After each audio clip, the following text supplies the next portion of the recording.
En RDC, les droits humains et de la presse sont toujours menacés un an après l'arrivée au pouvoir du président Félix Tshisekedi. C'est ce qu'ont estimé Amnesty International et l'ONG Journalistes en danger. En Guinée, le président Alpha Condé devrait fixer sous peu la date d'un référendum constitutionnel, ceci malgré la contestation contre ce que l'opposition qualifie de manœuvre pour briguer un troisième mandat. Et puis en Angola, Isabel dos Santos, la fille de l'ex-président angolais José Eduardo dos Santos, s'est déclarée jeudi prête à se battre contre les accusations portées à son encontre par la justice de son pays. On en parle dans ce JT. Voilà pour les titres. Bonsoir à tous. En République démocratique du Congo, les droits humains et de la presse sont toujours menacés un an après l'arrivée au pouvoir du président Félix Tshisekedi. C'est ce qu'ont estimé Amnesty International et l'ONG Journalistes en danger ce vendredi, jour d'anniversaire de l'investiture du chef de l'État congolais. Les détails. Selon Amnesty International, l'insécurité et l'impunité continuent d'entraver la progression des droits humains en République démocratique du Congo. L'Organisation de défense des droits humains dénonce plusieurs cas récents de manifestations pacifiques interdites ou dispersées avec violence. L'ONG reproche au nouveau président son manque de volonté pour obliger les auteurs présumés d'atteintes aux droits humains à répondre de leurs actes. Dans un communiqué qu'elle a rendu public ce vendredi, elle a indiqué que seule une poignée d'enquêtes et de procès concernant des atteintes aux droits humains ont eu lieu, tout en saluant des mesures positives comme la libération des prisonniers politiques et le retour des exilés. Amnesty International souligne que le rétablissement de la justice et le respect total des droits humains et de l'état de droit doivent être au centre de toutes actions entreprises par le gouvernement du président Félix Tshisekedi. De son côté, l'ONG Journalistes en danger a dressé un bilan inquiétant de cette première année de mandat. Dans son rapport, elle affirme avoir documenté une centaine de cas d'atteinte à la liberté de la presse, un journaliste assassiné en novembre dernier, 41 professionnels des médias menacés et 14 journalistes détenus ou interpellés. En Guinée, le président Alpha Condé devrait fixer sous peu la date d'un référendum constitutionnel, ceci malgré la contestation contre ce que l'opposition qualifie de manœuvre pour briguer un troisième mandat. Le Conseil des ministres a proposé au président la fixation d'une date appropriée de tenue du référendum, un calendrier électoral qui doit encore faire l'objet d'un décret. Dans un communiqué rendu public dans la soirée de jeudi, le gouvernement a indiqué que le Conseil des ministres a proposé au président la fixation d'une date appropriée de tenue du référendum. Ce calendrier électoral fera l'objet d'un décret du président Alpha Condé qui ne semble pas inquiété malgré une massive contestation de l'opposition contre ce qu'elle qualifie de manœuvre du chef de l'État pour briguer un troisième mandat. La Guinée est le théâtre depuis mi-octobre de vives protestations contre le projet prêté de longue date au président Alpha Condé de chercher à se succéder. L'annonce de ce référendum risque d'accroître les tensions déjà vives dans ce pays où des troubles ont encore fait 3 morts jeudi dans le centre. L'actuelle constitution limite à 2 le nombre de mandats présidentiels. Un avant-projet de nouvelle constitution, divulgué en décembre, maintient cette limite, mais l'opposition soupçonne qu'une nouvelle constitution serve au chef de l'État à remettre les compteurs à zéro.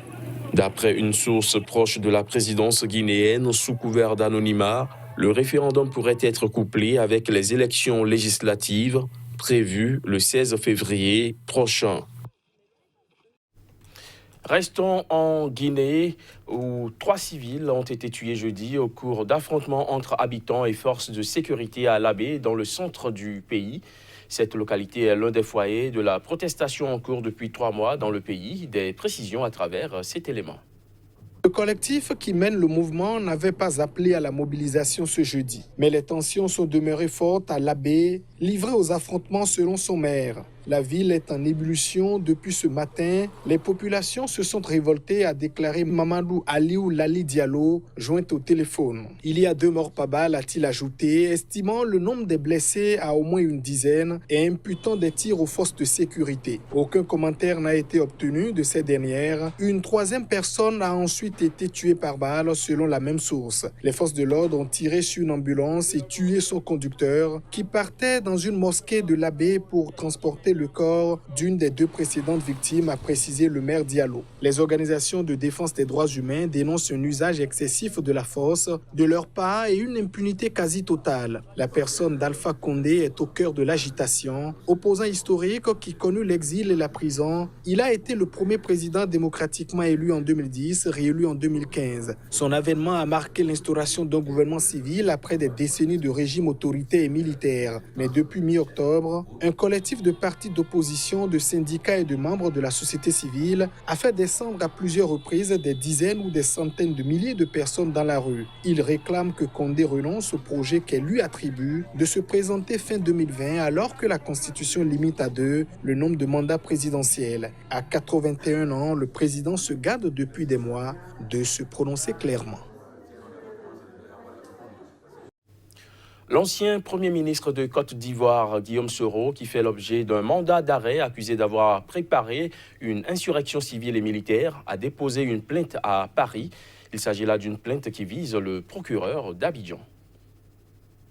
Les avocats de Guillaume Soro ont déposé une plainte auprès du procureur de la République de Paris pour des faits de captation illicite de la vie privée, diffusion illégale, de montage illicite et de tentative d'escroquerie au jugement, selon son cabinet de communication qui a également transmis le certificat de plainte déposé mercredi. Ancien Premier ministre et ancien président de l'Assemblée nationale, Soro, qui a annoncé sa candidature à la présidentielle d'octobre 2020, avait tenté le 23 décembre de revenir en Côte d'Ivoire après 6 mois à l'étranger. Mais après avoir appris qu'il faisait l'objet d'un mandat d'arrêt, Soro était reparti en avion vers l'Europe. Plusieurs de ses proches, dont des députés, ont été ensuite arrêtés. Cette plainte fait suite à la diffusion d'un enregistrement par le procureur de la République, Richard Adou, lors d'une conférence de presse au tribunal de première instance d'Abidjan le 26 décembre et qui a motivé par ce dernier l'émission d'un mandat d'arrêt international contre Guillaume Soro, dit le communiqué. Selon le certificat daté du 22 janvier, Soro a porté plainte contre Inks et contre le procureur Richard Adou, mais aussi contre 3 autres personnes qu'il soupçonne d'avoir participé à l'enregistrement de ces conversations. Longtemps allié au président Alassane Ouattara, qu'il a aidé à porter au pouvoir pendant la crise post-électorale de 2010 à 2011, Guillaume Soro s'est ensuite brouillé avec lui jusqu'à la rupture début 2019. Figure de la vie politique ivoirienne et populaire parmi la jeunesse, il ambitionne de bousculer l'échiquier politique ivoirien pour la présidentielle de 2020. Accusée de fraude, détournement de fonds et blanchiment d'argent en Angola, Isabelle Dos Santos s'est déclarée jeudi prête à se battre contre les accusations portées à son encontre par la justice de son pays, laquelle justice assure mettre tout en œuvre pour la ramener en Angola et la juger. Les détails. Isabelle Dos Santos, surnommée la princesse, réclamée par la justice angolaise, est également accusée de trafic d'influence, abus de biens sociaux et faux en écriture durant son mandat à la tête de Sonangol, a précisé mercredi le procureur général d'Angola. Ce dernier s'est rendu jeudi à Lisbonne, où il a rencontré son homologue portugais. Ils n'ont fait aucune déclaration à l'issue de leurs échanges. Les allégations portées contre moi ces derniers jours sont extrêmement trompeuses et fausses, a affirmé Isabelle Dos Santos dans un communiqué publié à Londres où elle vit une partie du temps. Il y dénonce une attaque politique et se dit prête à se battre devant la justice internationale pour se défendre. Isabelle Dos Santos a été à la tête de Sonangol durant 18 mois à partir de juin 2016. Elle a aussi dirigé plusieurs autres compagnies publiques angolaises dans les secteurs de la téléphonie et des mines et a acquis des participations dans d'autres groupes, notamment bancaires, au Portugal. Les détails des malversations présumées d'Isabelle Dos Santos ont été révélés par les Luanda Leaks, publiés dimanche par le Consortium international des journalistes d'investigation.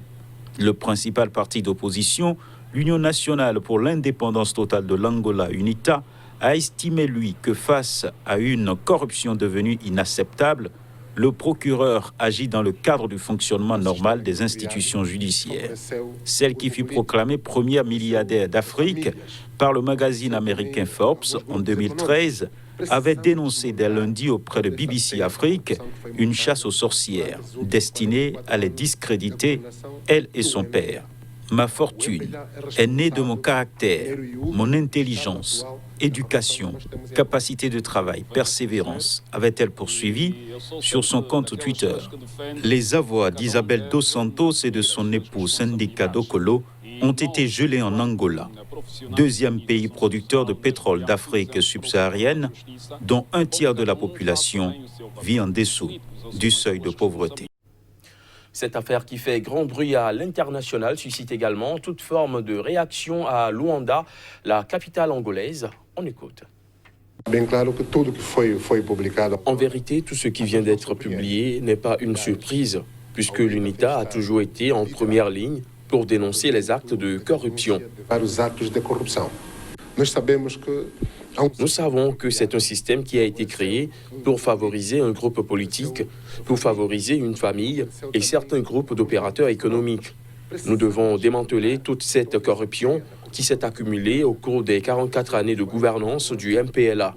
Le MPLA est le principal et ultime coupable de l'état actuel de la corruption dans notre pays.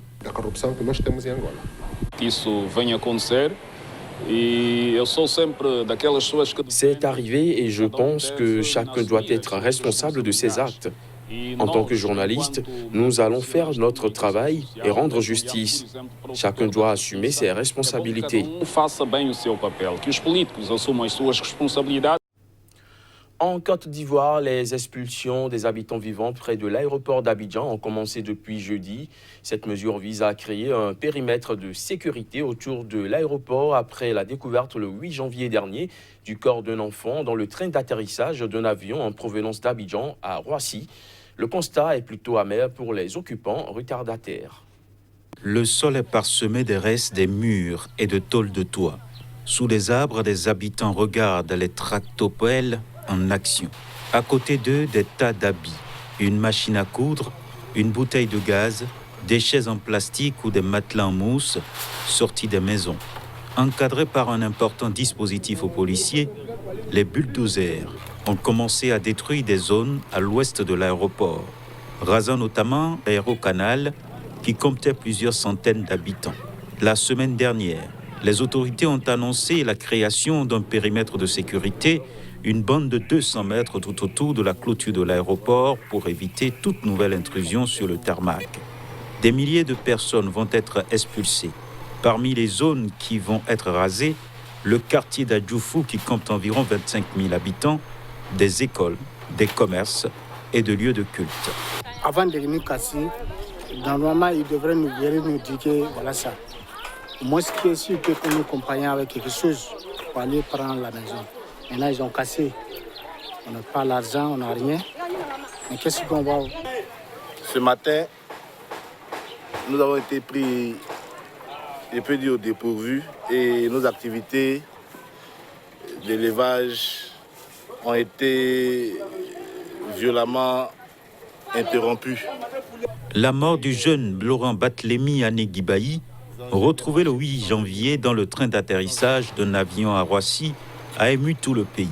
Selon les éléments de l'enquête en cours, l'enfant de 14 ans a escaladé un mur de l'aéroport, puis s'est accroché au roue de l'avion juste avant le décollage. Fin de ce JT, merci de l'avoir suivi.